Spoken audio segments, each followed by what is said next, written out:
The bad guys 2 ఇది ఒక Hollywood animation film. ఈ సినిమా యొక్క ట్రైలర్‌ని చూసిన తర్వాత నాకు ఈ సినిమా చూడాలి అన్న ఎక్సైట్‌మెంట్ రాలేదు. అయినా సరే ఈ సినిమా చూశాను. ఎందుకంటే నాకు హాలీవుడ్ ఫిల్మ్స్ మీద చాలా రెస్పెక్ట్ ఉంది. వాళ్ళు ఎంత బ్యాడ్ ఫిల్మ్ తీసినా సరే అందులో ఎంతో కొంత writing, film making, craftsmanship, efforts ఇలాంటివి చాలా ఉంటాయి. తద్వారా ఏంటంటే టూ మచ్ డిసప్పాయింట్మెంట్‌తో అయితే మనం బయటికి రాము. అదే మన ఇండియన్ సినిమాలైతే మాక్సిమం 90% సినిమాల్లో రైటింగ్, ఫిల్మ్ మేకింగ్, ఎఫర్ట్స్‌లో చాలా లోభత్వం కనిపిస్తుంది. సినిమా బాలేకపోయినా కనీసం టెక్నికల్ బ్రిలియన్స్‌ని ఎంజాయ్ చేద్దామన్నా అవి కూడా దొరకవు. నాకు ఒక బేసిక్ ఇండియన్ సినిమాని చూడాలి అంటే నాకు ఎక్సైట్‌మెంట్ జీరోలో కాదు, ఒక్కోసారి మైనస్‌లో ఉంటుంది. అదే ఒక హాలీవుడ్ ఫిల్మ్ అయితే మినిమం ఎక్సైట్మెంట్ ఉంటుంది.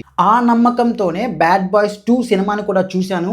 మజా వచ్చిందండి సినిమా చూస్తే. This is how you should make an animation film. ఈ సినిమా కాన్సెప్టే మస్త్ ఎక్సైటింగ్ కాన్సెప్ట్. ఒక పర్టిక్యులర్ మెటీరియల్తో ఒక గోల్డ్ మ్యాగ్నెట్ని తయారు చేసి మూనెక్స్, స్పేస్ ఎక్స్ లాగా అనమాట, మూనెక్స్ లాంటి రాకెట్లో అంతరిక్షంలోకి వెళ్ళి స్పేస్ షిప్కి ఈ గోల్డ్ మ్యాగ్నెట్ని అటాచ్ చేసి మొత్తం భూమి మీద ఉన్నటువంటి బంగారాన్ని మొత్తాన్ని కూడా స్పేస్లోకి ఎక్స్ట్రాక్ట్ చేసేస్తారు, దొంగతనం చేస్తారనమాట. ఎలా ఉంది కాన్సెప్ట్?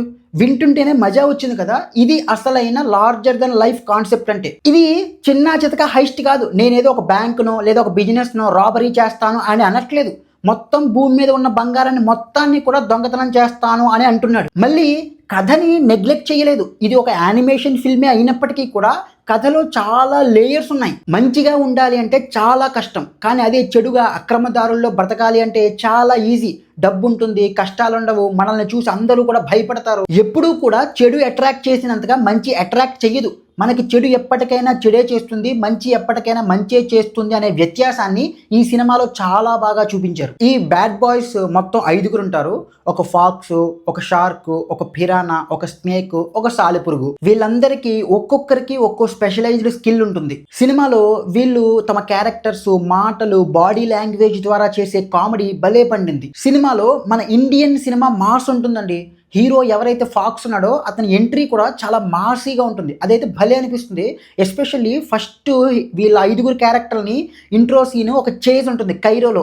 ఆ సీన్ అయితే ఆ చేజింగ్ సీన్ మొత్తం కూడా టూ ఫ్యాంటసీగా భలే అనిపిస్తుంది. అంటే ఎగ్జైట్ వస్తుంది మనకి, భలే అనిపిస్తుంది మనకి. ఈ సినిమా చూస్తూ నేను నా చిన్నతనంలోకి వెళ్ళిపోయాను. నా చిన్నతనంలో డిస్నీ, జెటెక్స్ లాంటి ఛానల్స్లో కార్టూన్స్ని చూస్తున్న ఫీలింగ్ వచ్చింది. ఆ ఫీలింగ్ నా మనస్సుకి చాలా బాగా నచ్చింది.